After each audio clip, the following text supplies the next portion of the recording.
Hello and welcome to a new episode here on the Wars Rebellion podcast. I'm your host, Niels Eichhorn, and today, if you're watching the video, I have a very different background. I'm actually at work today doing this in one of my breaks, and I decided to do a at work podcast recording today because I'm very excited that it finally worked out that we could talk together because I have somebody whose scholarship I have admired for a long time with me today, which is Lou Perez or Luis Perez. Um, he is a professor of history, the J. Carlisle Sitterson Professor to be exact, at UNC Chapel Hill.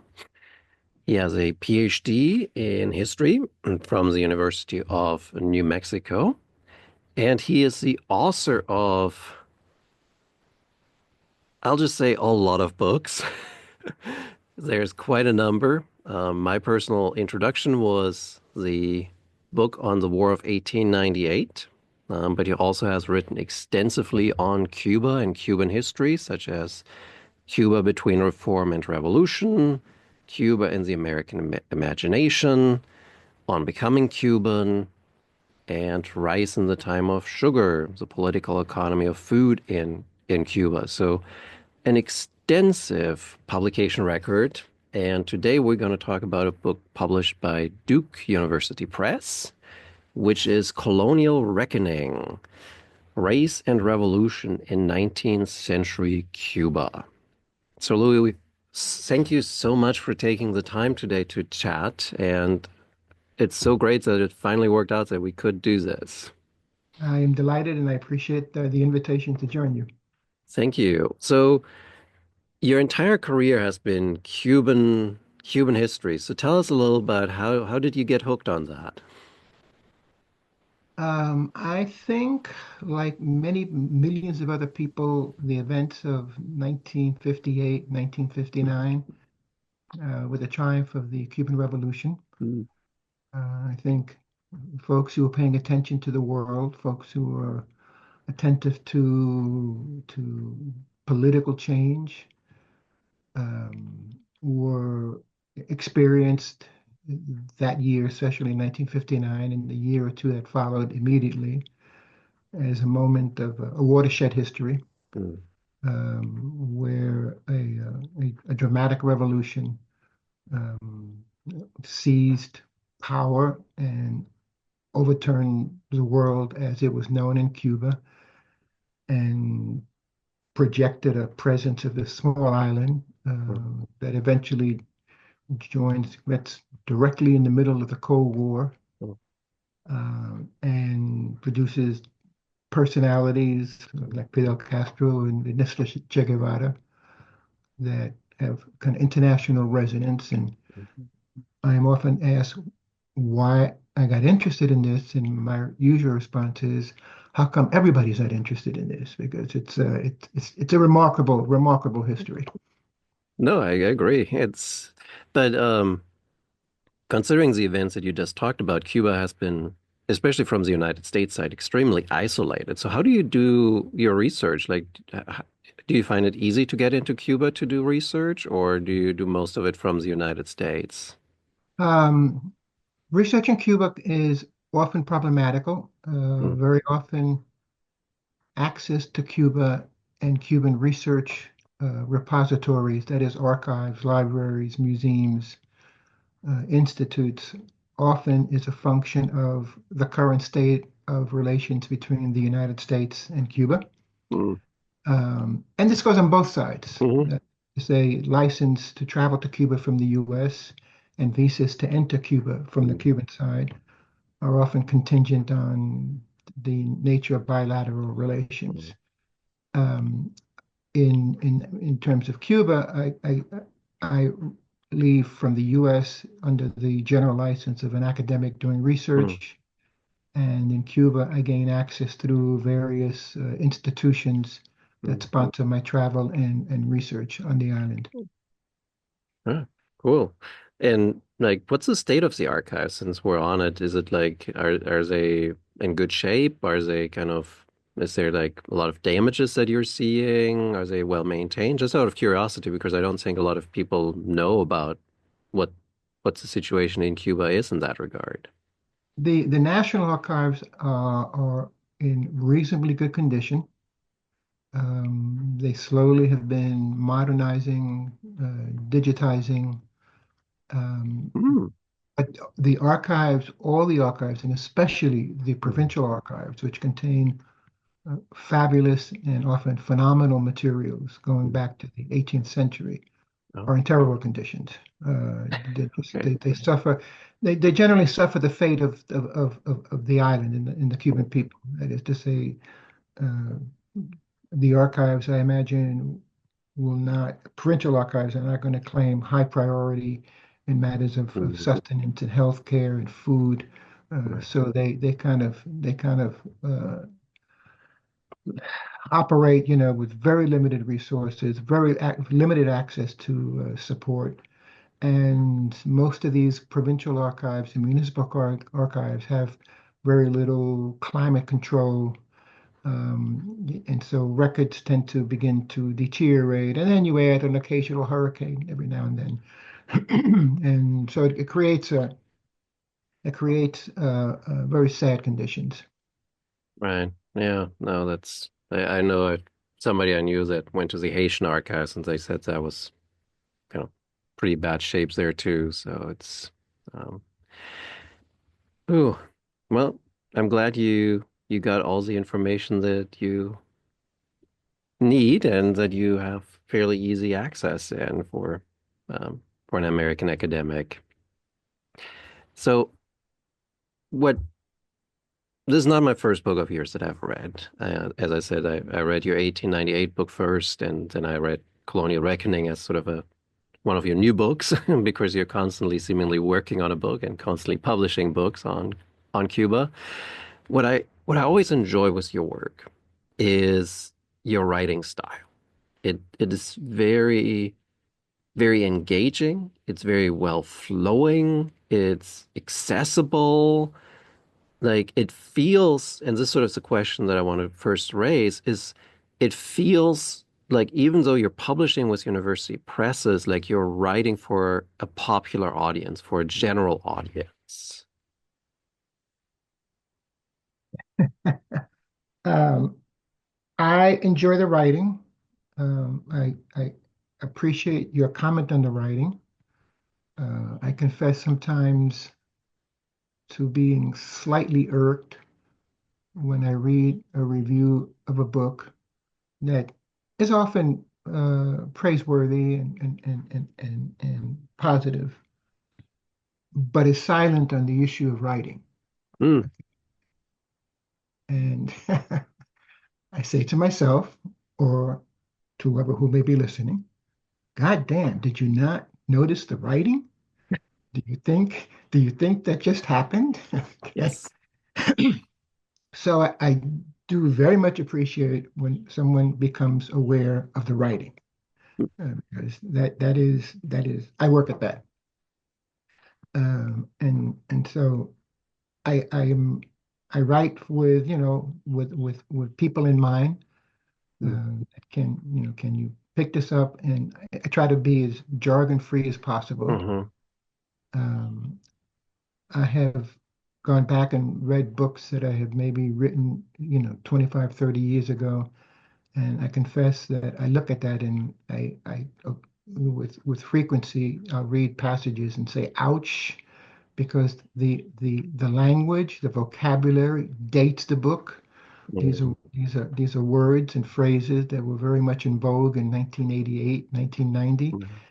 And if you read them in 2025, you get a sense that the language dates the book, okay? Mm, And and and there's something about the writing that one does not wish one writing to be dated by the vocabulary that one deploys. Right? But it happens. I guess we can't escape the times in which we live. never thought of that. That's so fascinating that you actually pick that up. Yeah, I've never thought of that kind of like I mean I know like like there's this university in Iowa, right, that publishes every year of like what your students are kind of like grew up in with and what they kind of know. And I guess your books are kind of like encompassed to that too. Yeah, no, yeah. It's and we follow, the academy has Mhm. fads in fashion, okay? Right.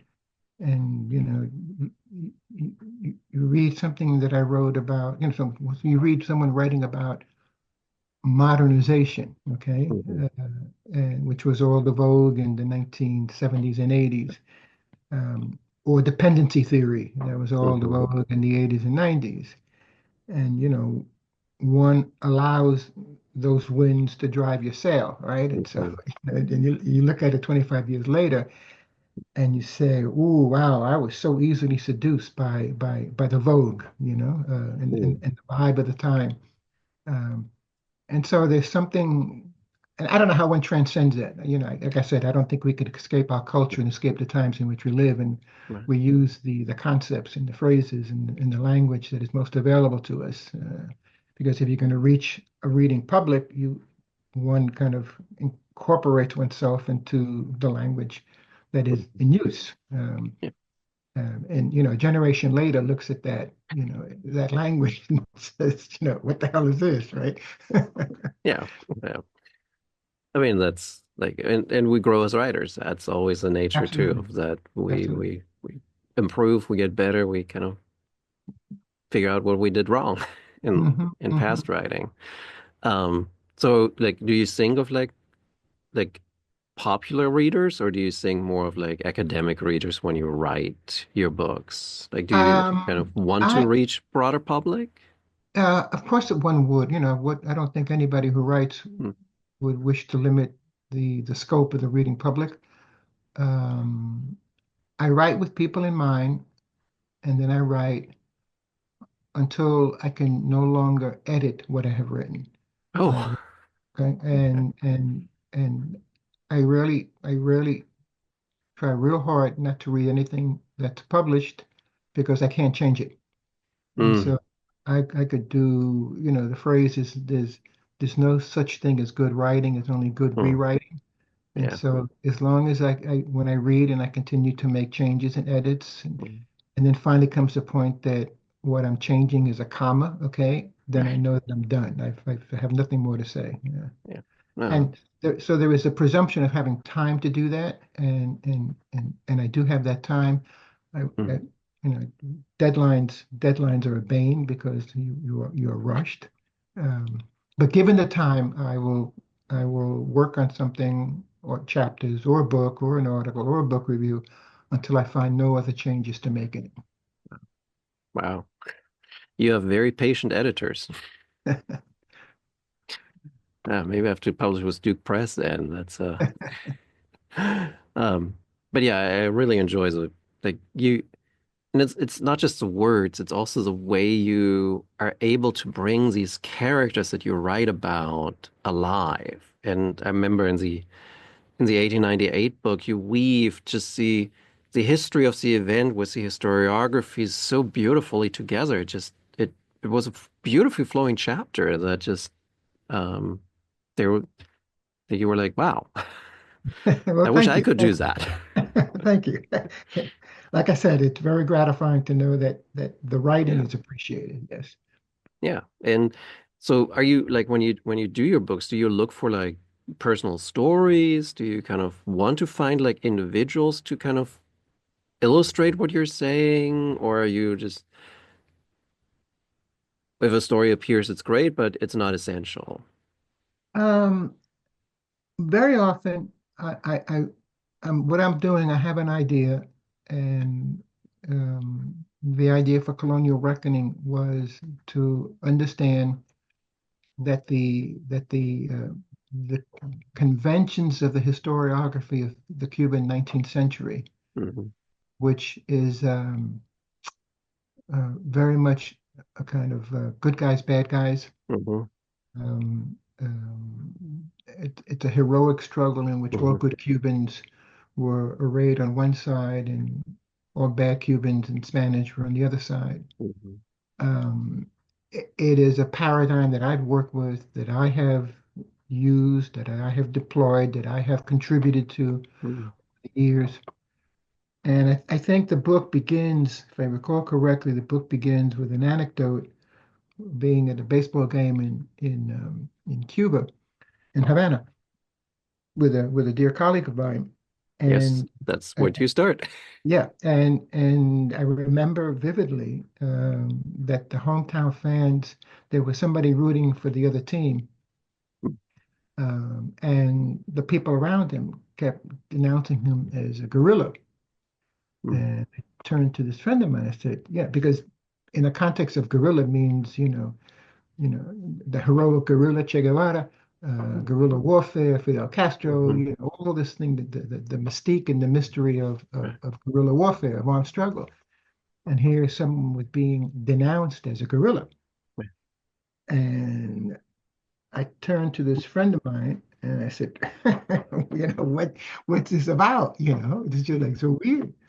And he gave me, 30-second rundown. Okay. And that just stuck with me. Okay. That just really just, and so as it's like a little, an idea that just takes hold and you think about it and you think about it, and you think about it. And from that idea, you begin to like a dark room that begins Mhm.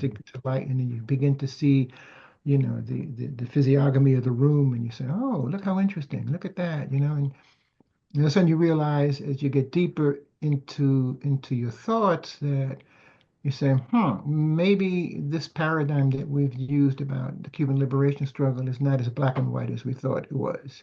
Right.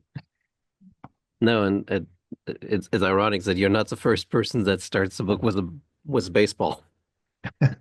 You're the second one that has that actually done. But it it's also interesting because what you're doing in that, which I really enjoy too about it, that you're looking at the history to untangle the memories and the myths that exist about this kind of liberation struggle in Cuba from the 1860s to the 1890s, Hmm. and how Cubans kind of remember it and remember it very differently than the reality was. Yeah, and it opens up interesting, lines of inquiry into matters Mm, of memory and myths, of how do we choose to remember ourselves and our history? mhm, How do we wish to represent ourselves? And I think all cultures, all peoples will choose to remember themselves in ways that are most flattering, that are most ingratiating. mhm, And there's nothing inherently wrong with that or inherently, right, incomprehensible about that. It's just sometimes it's necessary to, take a deep dive and say, let's revisit and let's review, and just so we don't get carried away with our own myths, like let's put a break on this. Let's stop and pause mhm, to understand what happened. And some people buy into it, and many mhm, people would choose to remain with the myths. It's a much more right, congenial way of living one's national experience. yeah. And that's a significant part of your book was colonial reckoning, that sort of this what what is Cuba, right? Of like I always am using Benedict Anderson with sort of the imagined community as Mhm. an approach when I think of nationalism, and your book strikes me as very much in line with that, in that it's sort of like you have Cubans on different sides here trying to imagine what does it mean to be Cuban? What does it mean to be part of the Cuban community? Right, right. And that gets profoundly intersected with matters of race.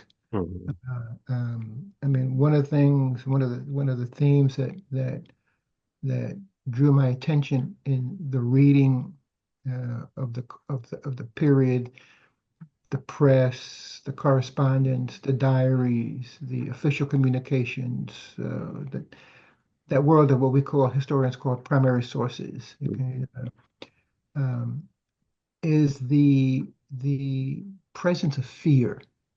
Okay, there is a and you begin to again, you sort of it's kaleidoscopic. You turn it, and all of a sudden you see something that you never saw before, and all of a sudden you come to see fear, fear, fear. Okay, there's a fear. There are fear of blacks in 19th century by whites. Whites live in varying degrees in fear of race war, the specter of Haiti, okay, looms large over the 19th century. And Haiti's become this metaphor for the end of civilization. Um, and and the Cubans, who are the direct beneficiary of the Haitian Revolution because of the stimulus that the Haitian Revolution gives to Cuban sugar production, but then experiences this extraordinary importation of enslaved men and women from Africa. So that by close to the mid 19th century, the white population on the island is a minority population. Um, and that creates the kind of context that if one is not aware of it, it's easy to ignore because it is in many ways palpable. Once you recognize it, then it's everywhere. Uh, Mm, and then if you take that theme of fear and you make that one of the axes, okay, that you're going to follow through the 19th century, so much more becomes comprehensible, including the U.S. intervention in 1898. mm, That this is one can make the argument that the U.S. intervention in 1898 is precisely to prevent the emergence of another Black republic in the mhm, Caribbean. And it's not a difficult argument to make. Okay? mhm, And there's enough evidence to suggest that U.S. policymakers who deemed Cuba of profound strategic importance, okay, could not bear to contemplate a Black republic in Cuba. Uh, with the assumption is that the revolutionary forces of the liberation movement were Black. mhm. Right. Yeah, it goes so when you think of it, it goes very counter to what most U.S. historians would like the War of 1898 to look like, right? Or Exactly. the it would take away from the U.S. as a good guy in Right. in Yeah, the I don't, and this is the theme of the 1898 book that I continue to come back to again and again and again. Mhm, I remain puzzled by the inability of U.S. historiography mhm, to come to terms with the War of 1898 as a war for colonial possessions. mhm. Straight out, Yeah, straight out. Okay. I mean, yeah, there's nothing in my mind, there's nothing complicated about this. And that doesn't, it is difficult to reconcile with the concept of American exceptionalism mhm, uh, that is difficult to contemplate for many historians, not all, of mhm, course, but for many historians to contemplate the possibility that the U.S. engage what is called, quote unquote, a war of choice. mhm. Okay. And they puzzle, why did the U.S. get into a war of choice? Well, the answer is simple, to seize colonies. Okay. But that's an idea that just has not really established itself firmly in the mainstream historiography.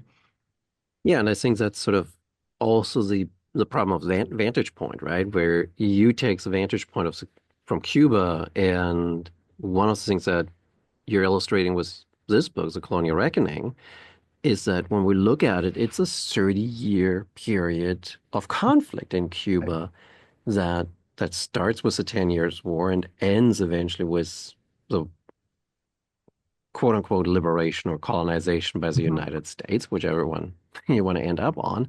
But it's a prolonged period of conflict that the Cubans are suffering, um, and that dramatically changes the island.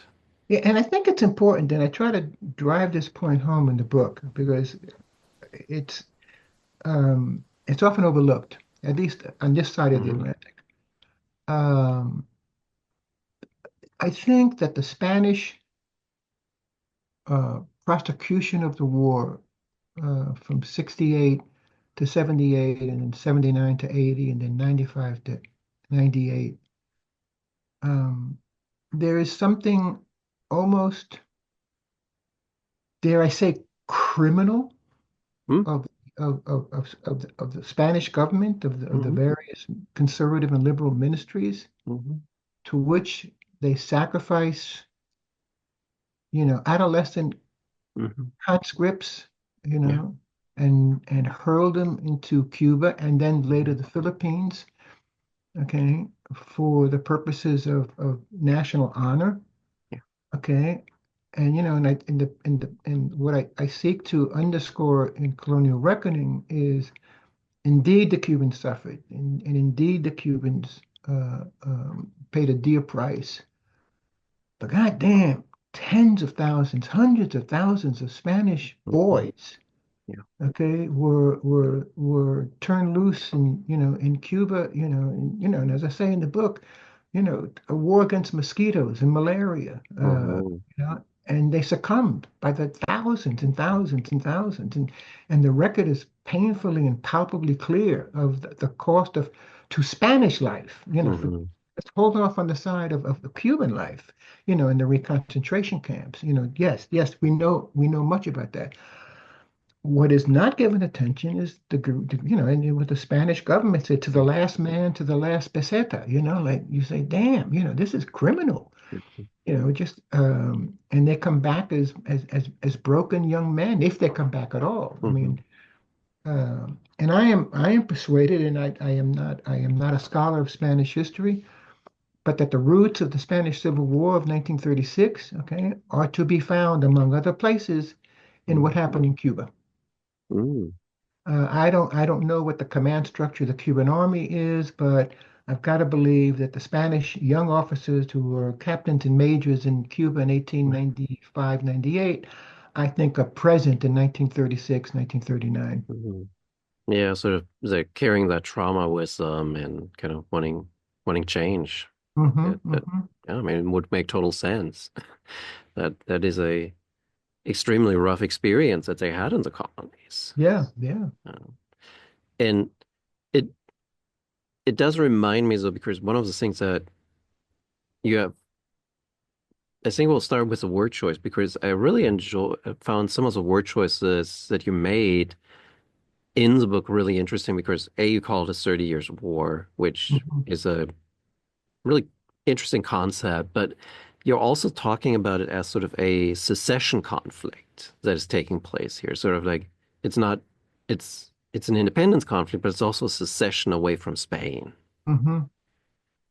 So why did you pick that word? Why did you think that was the most appropriate way to describe what the Cubans are doing?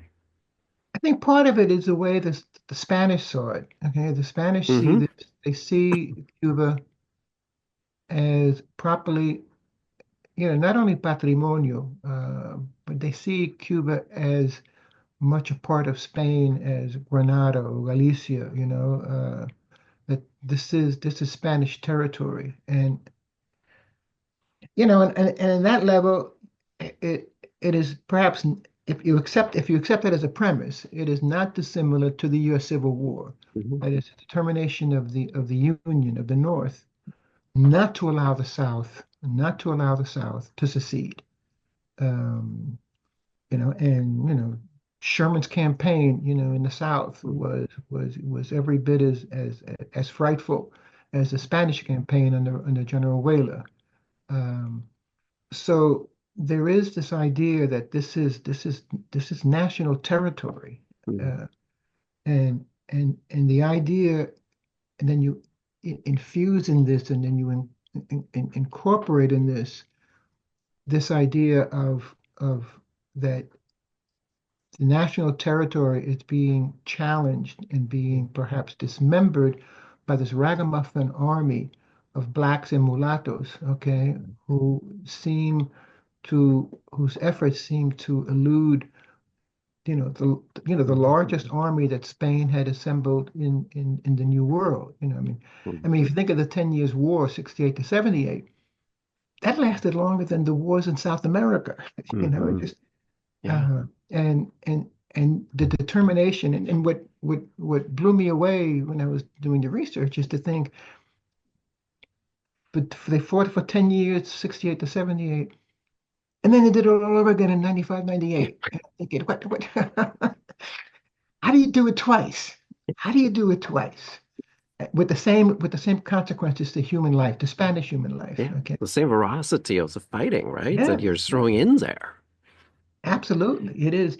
And Whaley gets to Cuba in 1896, and he is ferocious. He is, Mm, there was a point where the Spanish effort was to protect sugar production and the property owning classes. When Whaley gets to Cuba, this is not about the Cuban property owning classes. This is mm, about it's national honor, yeah, and there's no cost too great, no sacrifice too large mm. to defend Spanish honor. Um, That's you a know, I very was dangerous concept. no. I was years ago. I was with colleagues of mine in Havana, and there was a reception Mm, at the Spanish embassy, and it occurred to me, and I sat to discussion with colleagues, and I said, given the brutality of the Spanish pacification efforts under Huela in the reconcentration camps, where we don't know how many hundreds of thousands of people, mostly men, women, elderly men, women, and children, perished. I asked this colleague of mine, I said, has Spain ever apologized to Cuba? You know, in days where we apologize for our past sins, that's a thing. Nations apologize for past wrongs. oh, oh, And I don't think Spain has. okay. All right. Well, overdue Spain. You got some apologies to make there. Um, but it's an interesting part where you said that it's a longer conflict than the colonial conflicts for liberation in on the continent. Hmm. And I mean, I've just taught my students about the Colombian independence struggle. And one thing that I always stuck by was when you look at Mexico, the campaign by the United States into it, or Napoleon's inva intervention, or you look at the kind of internal conflicts in like Colombia or Peru or Argentina in the 50s and 60s. Like the size of these armies is just so small, like 10, 15,000 maybe that are Hmm. fighting. And then you look at Cuba and it's like thousands, like 100,000 troops being Yeah, deployed yeah, here. yeah. So And that it, doesn't, excuse me, that doesn't take into consideration the Filipino insurrection, okay, where right. you're fighting two colonial wars at the same time. And I think the Spanish population was at the time 18, 20 million people. And for a measurement of some kind of measure comparison, I think the U.S. had in Vietnam, I don't know, 200, 300, 400,000 troops for a Mm, population of 200 million, and the Spanish maintained an army close to that size with a population of 18 million, hmm. many of whom never returned. Yeah. I mean, it's a huge commitment. Yeah, yeah. But the other part, it's so different from the other colonial conflicts of this period in the region. Like it's massive in scale. Hmm. So I do wonder what's your thought on is this commitment by the Spanish, especially to Cuba, and the willingness to put that much manpower into Cuba part of because that's the only thing they have left of their American empire. That's an interesting question.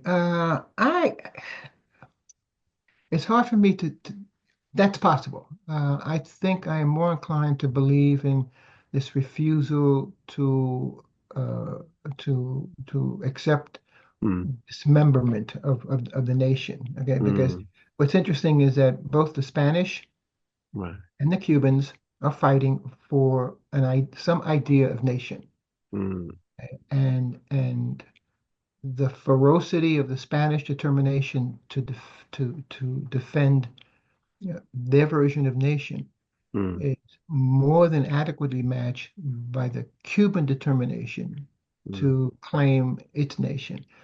And I think what we're really looking at is really a conflict of ferocities. Okay, there mm, is this. If you take a look at if you read the speeches and the correspondence and the proclamations of the Cubans during the second half of the 19th century, there's a real, for the want of a better term, a real kamikaze, determination, that they will endure what needs to be endured. And I've read the correspondence and the speeches of people that if it means that Cuba is reduced to ashes and to rubble in pursuit of nation, well, so be it, and they will reconcile themselves. And again, that's a line, that line, and Jose Marti is very clear on this. That line is straight and direct to Fidel Castro and the Cubans of today. Okay, that the issue of national sovereignty and self-determination, if it you know if it there's a speech that Fidel gave in the 1980s where he says, if it means that we have to live in caves the way our ancestors did, okay, we will return to live in caves. Okay, and the people who look at that as the people who look at that speech and say these are the rantings of a madman. Okay, Mm-hmm. at first blush you say, maybe, but if you take a look at the speeches that were made by Jose Marti and the Cuban leaders of the Wars for Hmm. Independence, they're saying the same thing. Yeah, yeah, I Okay? do. Exact same thing. Hmm. No, it's incredible, right? But it's also incredible when you think of like the, I guess, lack of consideration for human lives in that. That they're literally like, be it on the Spanish side with the concentration camps, or be it on the Cuban side with some of the guerrilla tactics that they are employing.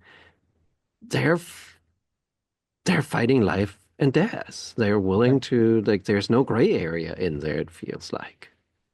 I think that speaks to the power of an idea, Mm, the power of, if you are persuaded that you are defending civilization, okay, that you are the last and best defense of civilization and you cannot fail, then it seems to provide the kind of moral authority to take whatever measures when necessary mm, to defend civilization. mm, Because you fail, then it's the end. It's the end of the world.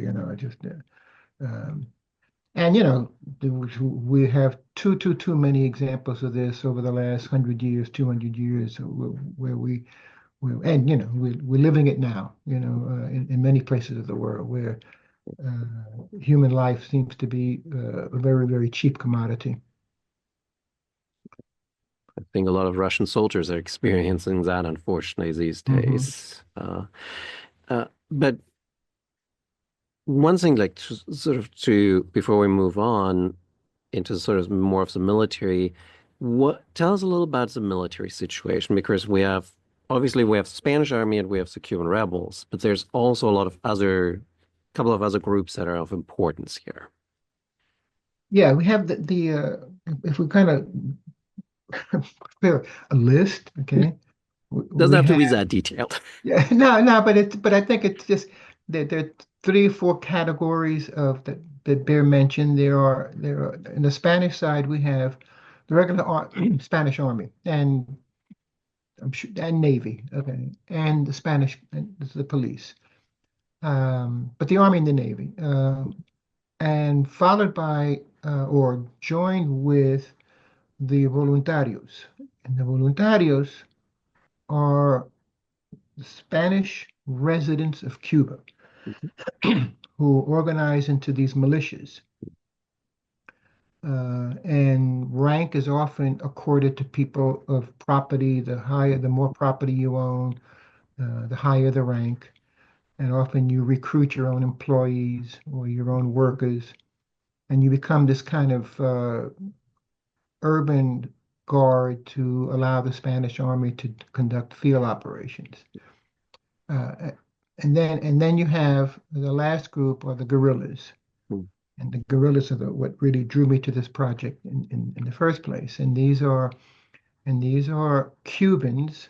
And when I say Cuban, criollos, um, possibly in the majority black, but that's not for certain, who are recruited and organized as in today's lexicon we would call as counterinsurgents.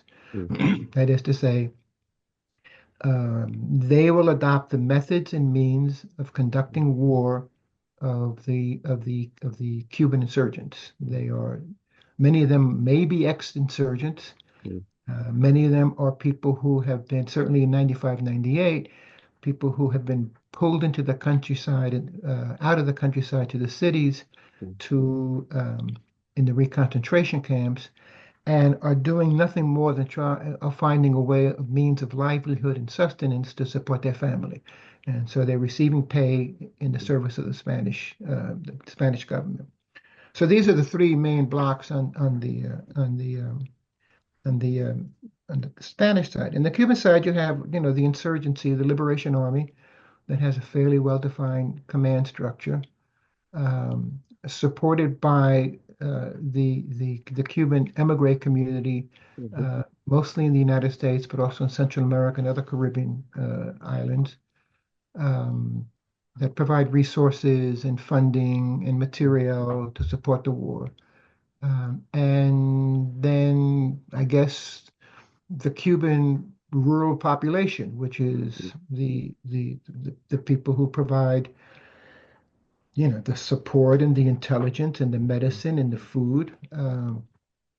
And then the most important ally of the Cuban insurgent is a damn mosquito, okay, that flies across enemy Hmm. lines, spreading yellow fever and malaria, Hmm.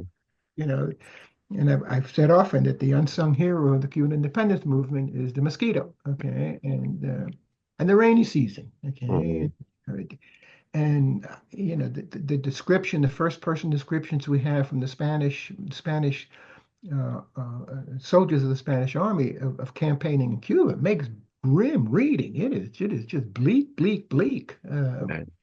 Um, and in point of fact, the guerrillas are conducting, as all guerrillas operate, I'm sorry, the Cubans are conducting a war that has been since the Spanish resisted Napoleon. Hmm. Well, a very simple principle, that is that the guerrillas do not have to win.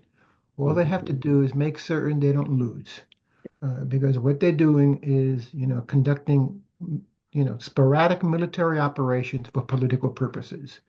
And basically, the idea is to wither the morale and the political will Hmm. of the opposition to finally say, the hell with this, we're done. Yeah. Yeah, they tried hard. And it seemed also that, I mean, you mentioned the rainy season and the mosquitoes, but it also seems like the environment with the forests, the kind of dense growths Hmm. in parts of Cuba is extremely helpful to conducting a guerrilla campaign, and that you can blend in and suddenly appear and attack the enemy, and it's in a most vulnerable of states. Yes, I have in the book, I have several illustrations that depict what was called the Manigua, that is the interior of eastern Cuba, uh, and the idea that you have to supply your your your forces from the coast and what they call these expeditions, Mhm.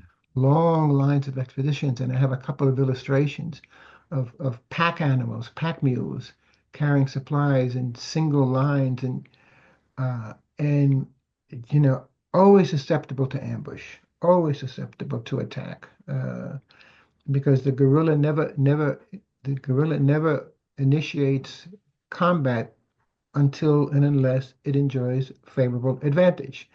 You know, and these convoys, as they were known from the coast into the interior, were absolutely indispensable and absolutely vulnerable. Well, and great targets, right? Yes, Small number of troops yeah, guarding along a drawn out line. It's you hit part of it, and you can make away with a lot of food for your own side. right, So absolutely. and but it's also the kind of challenge that any country that faces a guerrilla war fa has to deal with of like how do you fight an elusive enemy that hides in the forest and blends into the civilian population? with great difficulty, with Yeah. great difficulty, you know, the too many, not all succeed, of course, Mm, but many do. And it's just it is the degree to which people are willing. I think that, as I said, I think guerrilla wars is something especially ferocious about guerrilla war, and especially when the guerrilla wars take the form of national liberation struggles, because mhm, then you have a whole different, it's an indigenous uprising against a foreign colonizer, and there's no such thing as innocent bystanders. mhm. Okay, I had interesting conversations with students about the Algerian war against the Yeah. Algerian liberation movement, and the discussion about, are is a restaurant made of patronized by French civilians, men and women, a legitimate target. Mm, Uh, okay, and that's how desperate wars of this, how desperate the turn they take in wars of mm. this type. Yeah, and I mean we see it with the Spanish, right? With the exterminate or almost extermination policy that they're embracing with parts of Cuba. Hmm. That said, so we're kind of for geographical purposes, we're not talking about a conflict that encompasses all of Cuba either, right? That's right, right, right. By 1890, by the end of 1896, the war goes from one end of the island to the other. The great Hmm. the great breakthrough is in the end of 1895, early 1896, when the insurgent armies finally reach the western end of the island, and now where the Spanish had been successful, mostly successful in containing the insurgency in the 10 Years' War to the eastern provinces. Mhm. By 1906, they had broken out of the east Hmm. and began to conduct operations in western Cuba. And again, what the tactics were really um, to bring the Cuban economy to a halt. Okay, Mhm. that was one of the principal tactics, and the Cubans speak of the torch, Mhm. and so you have an anomalous situation if you kind of pull back where the Cubans are waging war on the economy and the Mhm. Spanish are waging war against the Pacific population. Mhm. Okay? And there are comparatively few major battles in Mhm. this war. Okay, this is Did not they this is fight any battles? there are several battles, Okay. noteworthy battles in which the Cubans inflict unexpectedly serious Mm. damage in the Spanish army. Okay. Um, but guerrilla warfare is not known for battles until the very end, when finally it comes down to Mm. the final scenes of the war. Oh yeah, and I remember the kind of vivid detail of like that you have for like um the change of the military sinking and on the Cuban side was 1895 and they're attacking the plantations heading towards Savannah and the plantation owners are just fleeing because Right, it's like right. everything seems to be burning. Yeah, I mean what's fascinating is that one of the reasons that the Cuban army is successful in moving across the full extent of the island in late 95, early 96, is that the Governor General Martinez Campos was following the historic playbook of Spain and Cuba, which was to Mm, protect property.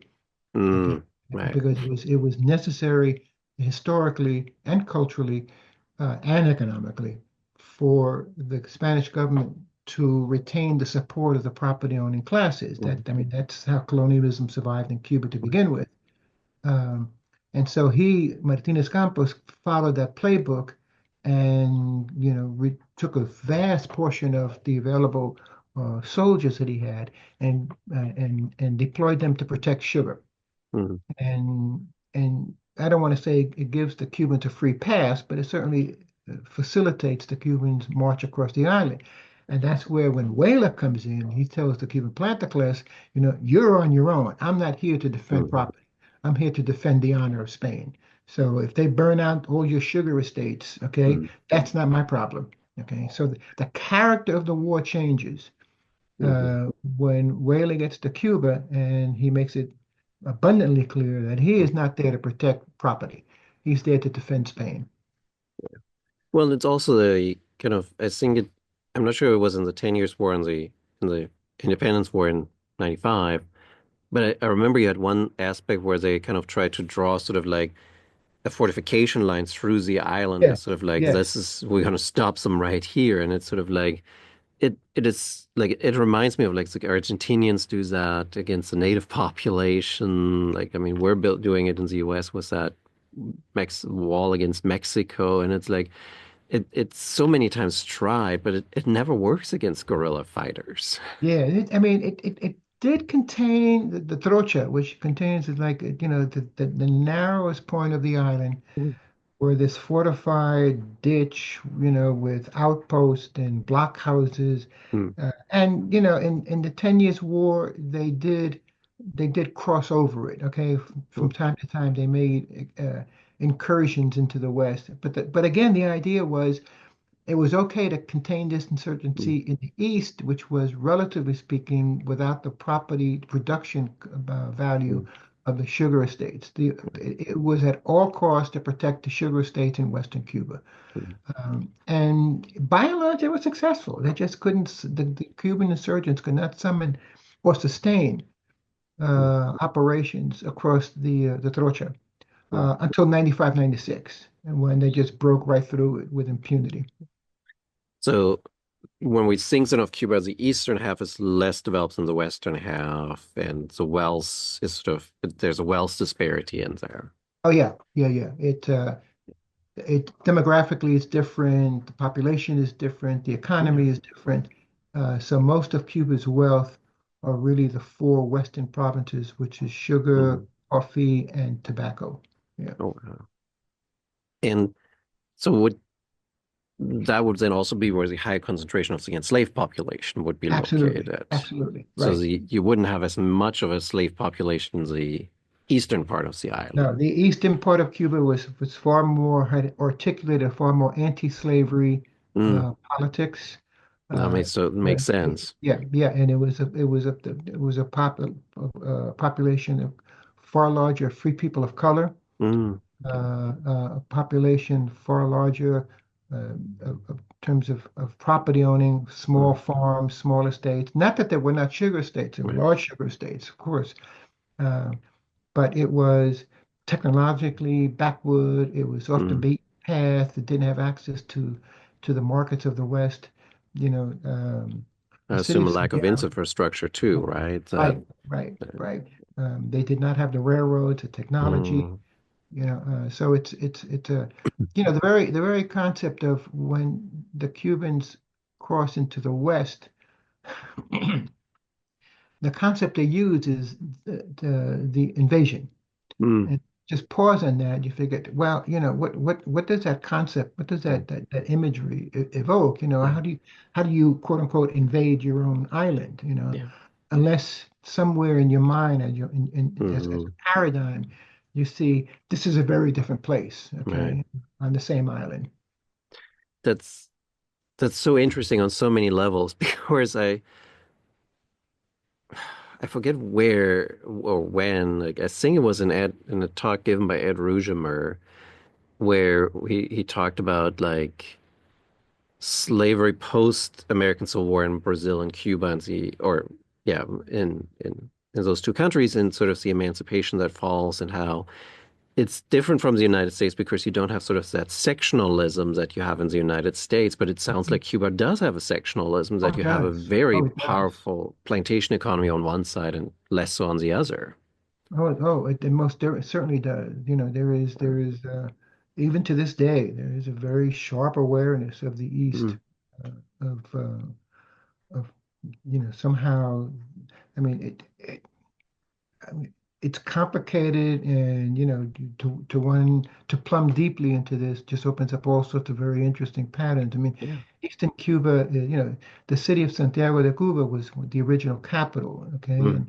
and Santiago is very much a Caribbean city.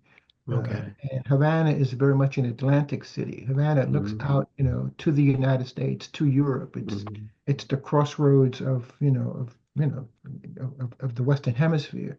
Right. Um, and so you find historically the the changes that overtake Havana are very, very slow to reach Santiago, and Santiago Mm. changes in ways that are different from Havana. Right. It's a fascinating interior history Mm. of the island. So that going back to your concept of fears, though, that if you have a small or almost inexistent slave population in the west, on the eastern side of the island, the Cuban insurgents aren't that then very afraid of the enslaved population rising up or that they could be stirring up trouble. It's the planters in the west that have that Right, great right. fear. You're right. There is this sense that in the imagination of Western Cuba, again going back to fear, Hmm. um, the word, the term Orientales, Hmm. meaning people from Oriente province, was often used as the synonym for black. Mm. And because the leadership of the insurgent army, certainly in 10 Years' War and especially in 95, was well represented by black and mulatto officers.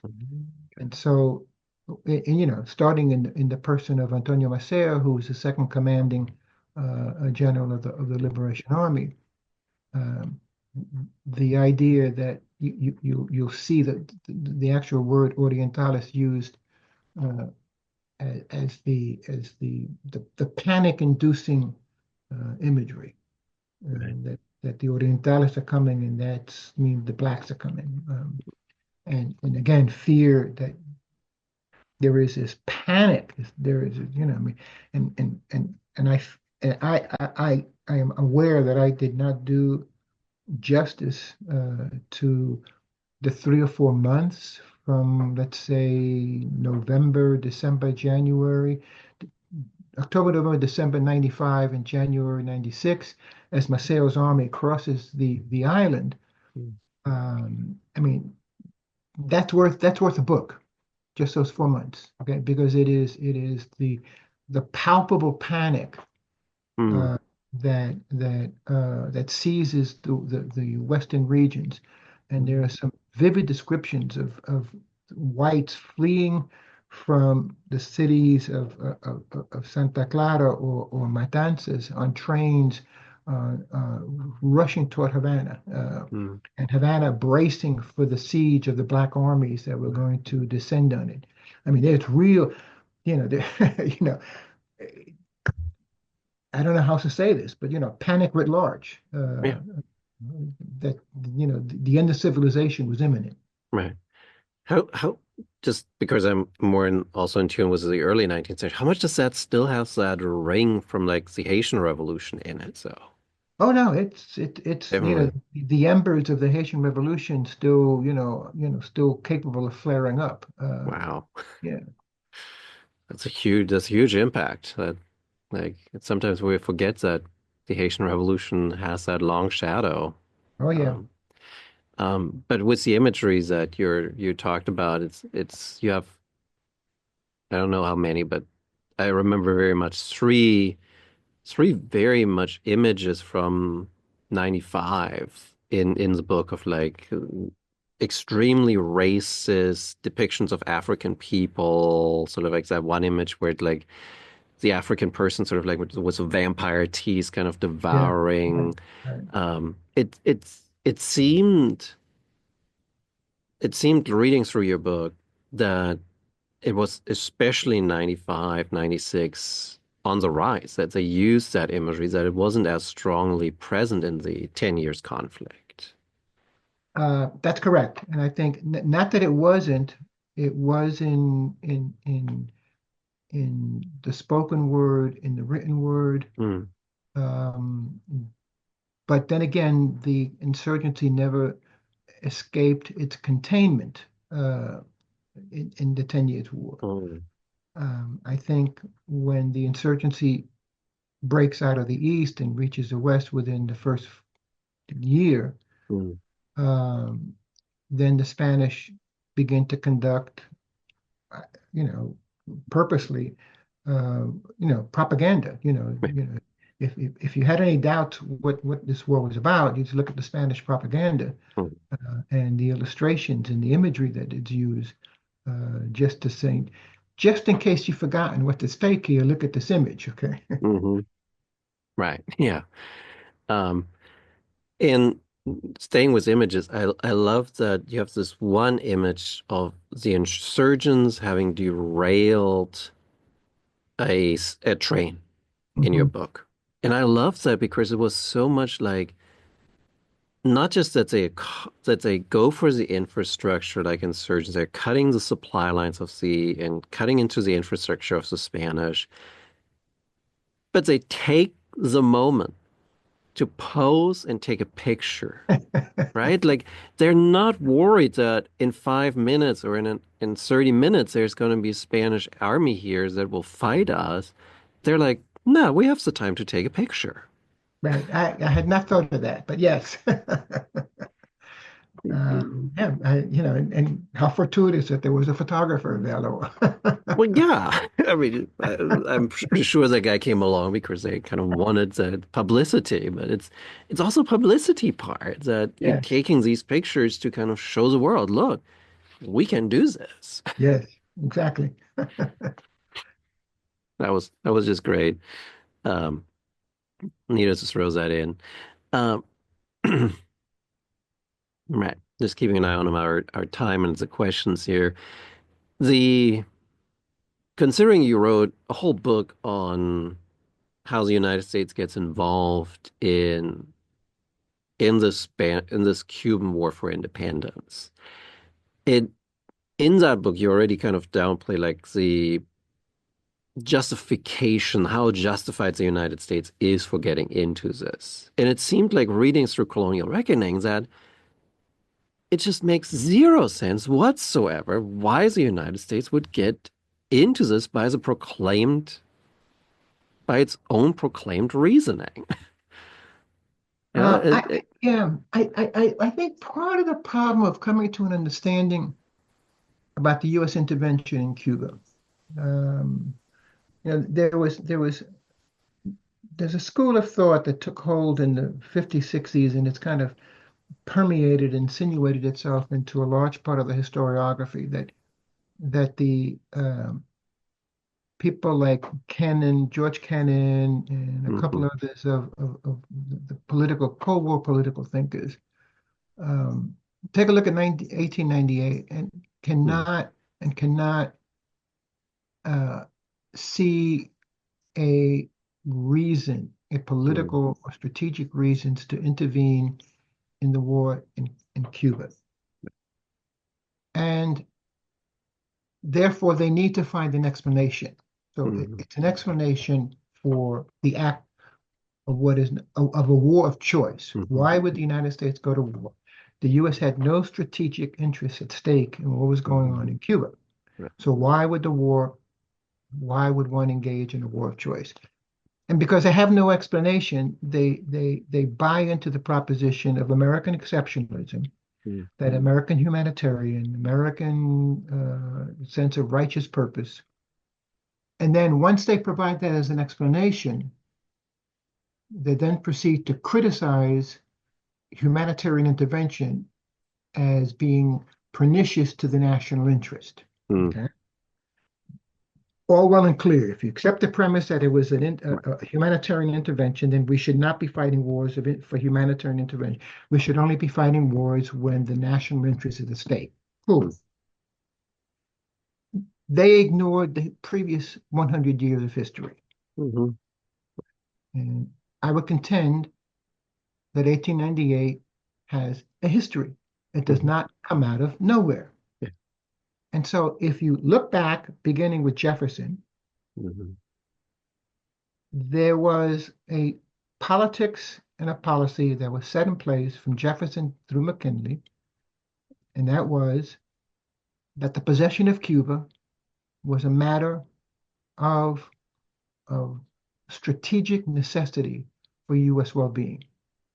That the island of Cuba, as long as it's in the possession of Spain, posed no threat because Spain posed no threat. But the proposition of a free and independent Cuba was not an acceptable outcome.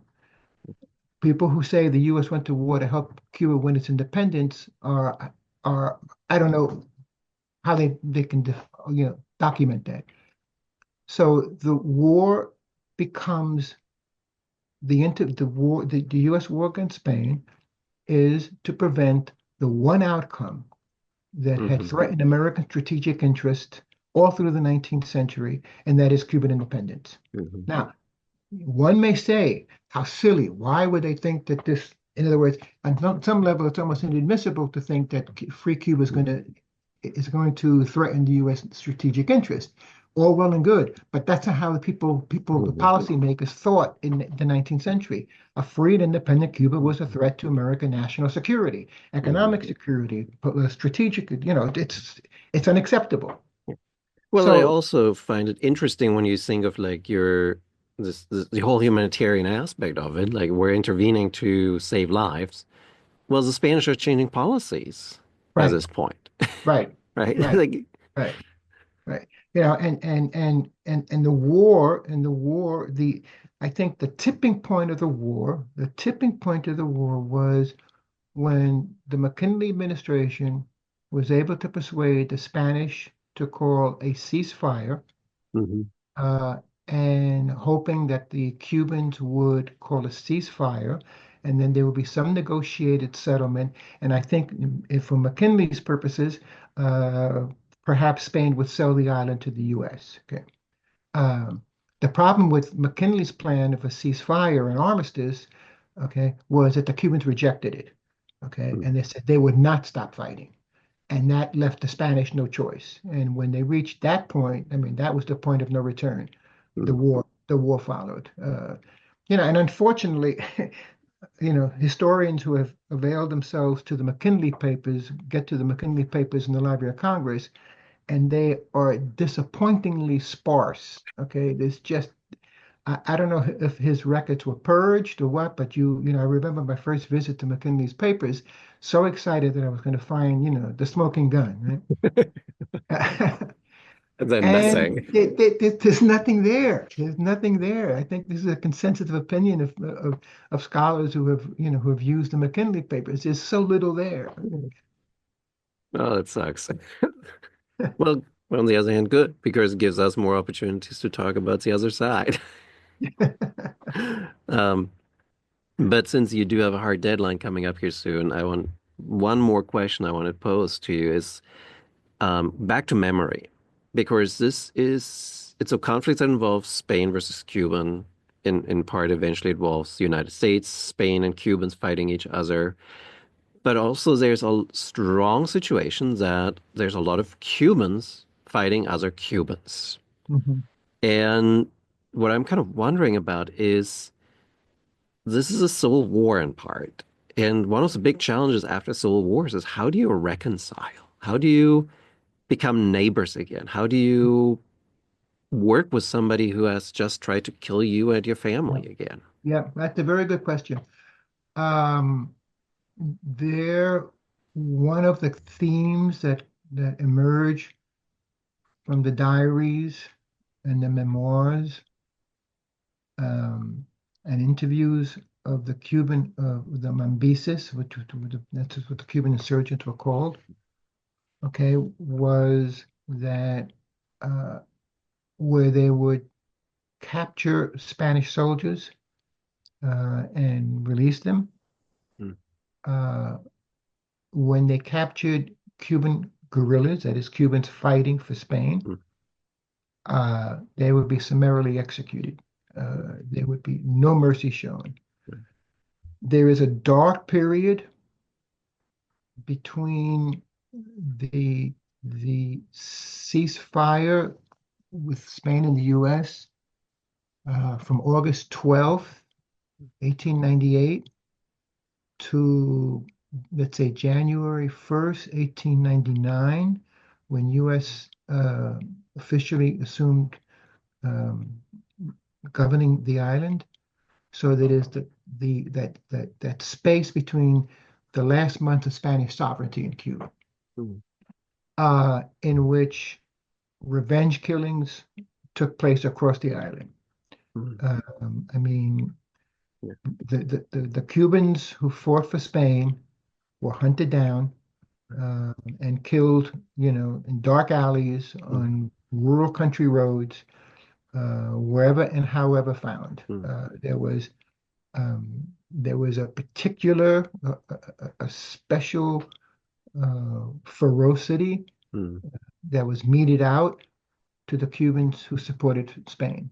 And every now and then, in the years that followed, someone who was able to conceal mm, their guerrilla, and I use guerrilla origins here from vis-a-vis Spain, maybe held public office, okay, yeah, and they were, repudiated. mm, So there is, and this is another story that still has to be told. The degree to which the Cubans who fought for Spain were absolutely hunted down and killed. mm. It seems like a it's almost like a seam in Cuban history, right? That you have this sort of like you're as a defeated enemy in in the independence struggle and you're hunted down. And in many ways, you have the same after Castro takes over power and a lot of Cubans Oh yeah, yeah, leaves yeah. the island to come to the United States. Yeah, I mean, but again, I think it happens. I mean, this, we need not go too far. What happens to the Afghans who collaborated with the American army? Right. Okay, Yeah. after this, what happens to the Vietnamese who Hmm. collaborated with the United States? What happens to the Algerians who collaborated with the French? Hmm. We know that there's a special kind of justice that's meted out Yeah. to collaborators. What happened to the collaborators of Vichy France? Hmm. Okay, I mean, I mean just to contextualize this. I Yes. mean, there is a history. It's Hmm. one collaborators, and however you put into the light of day, Yeah. do not fare well after the war is over. Unfortunately, yes. It's it's part of human history. We don't like we like to kind of show off when we get to when we win in a Mhm, very brutal conflict afterwards. You know. But I do want to give you make sure you have time to adjust before you have your next saying here at noon. But mhm, mhm. Lou, I'm so glad that you took the time today and chatted for a little bit about your book. And let me just remind everyone on the book. This is with Duke University Press. It's came out in December of 23. Colonial Reckoning, Race and Revolution in 19th Century Cuba. Well, thank you, Niels, for the invitation, and I very much enjoyed our conversation. My pleasure.